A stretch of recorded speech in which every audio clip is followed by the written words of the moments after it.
I'm not going to call this a review because I have no background in film and so couldn't pick apart a movie even under the best circumstances. Add to that my total inability to be unbiased with anything Beauty and the Beast related, and I am completely unqualified to review this movie. That being said, what you've just clicked on is the unabashed gushing of a fangirl. You're welcome. The story, written by Steven Chbosky and Evan Spiliotopoulos, and I hope I pronounced those names correctly, is not just a revamp of the cartoon classic. It fixes and or cuts plot holes that we've been discussing for years, like why an 11-year-old is being punished for his stranger danger lesson. Spoiler alert, he's not. Besides that, it gives the story and the characters more depth. In the original, Belle and Beast bond over being ostracized by society. In the new film, it's that alienation plus the loss of a loved one that has them understanding each other. I didn't think it was possible for me to love Belle any more than I already did, and yet, oh my god, do I. It doesn't hurt that she was played by the beautiful, bold, feminist Emma Watson, but the character is also shown to be even more fearless and determined than she was before.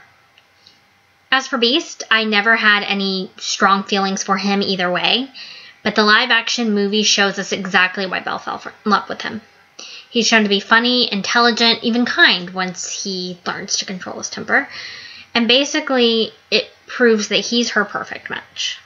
It's really adorable, actually. Even the side characters are better. They developed the romance between Lumiere and Plumette that appeared briefly in the cartoon, but the love story subplot that was truly touching was between Maestro and Madame Wardrobe. Also, somehow, Chip managed to be even more adorable. How was that possible?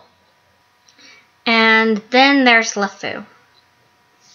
LeFou is a joke in the cartoon, and his only purpose is basically to be used and abused by Gaston. In the live-action movie, they develop him into a misguided man who eventually grows to be able to stand up and leave that abusive situation. And yes, even a friendship can be abusive. But he gets a line in the mob song literally calling Gaston a monster, which I truly appreciated. And speaking of the music, yes, let's get this out of the way, Emma Watson is auto-tuned. It's completely noticeable in the trailer, but not so much in the film, so I really wish people would not make a big deal out of it. The songs you love, like Belle, Gaston, the mob song, and, of course, Beauty and the Beast, got a facelift. They're used to develop the characters in concordance with the new script. Now, I think they could have left Be Our Guest alone, and that would have been fine, but something there with Emma Watson and Dan Stevens was a lot of fun. I wasn't sure how new songs were going to work because there are already Broadway songs that didn't make it into the movie, and one of the main music writers, Howard Ashman, passed away between 1991 and now. I wasn't sure they could write new songs that were going to fit in with the old ones. However, Alan Menken and Tim Rice definitely met the challenge. Dan Stevens as the Beast singing Evermore as Belle runs away from the castle to go back to her father is probably the most gorgeous piece I've ever heard in my entire life.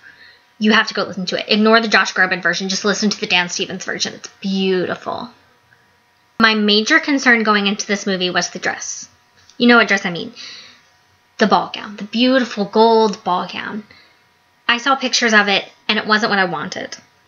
It didn't take my breath away. It wasn't even the prettiest dress in the whole film. That would go to her celebration dress that she wears at the end of the movie. However, in the context of the movie, the dress was perfect. It wasn't showy or ostentatious, meaning it was a perfect fit for Belle's character. And considering she does not stop to change between the ballroom scene and going to save her father, it needed to be able to breathe and move so that she could be her own badass self. Therefore, I'm not as upset about that as I was beforehand. So yes, I will probably see this movie 3 more times, and I will definitely buy the soundtrack. If you loved the original, you will not be disappointed. Also, if you see this movie and still think Belle's a Ravenclaw instead of a Gryffindor, I will fight you. Just throwing that out there. Go, enjoy, and as always, have fun.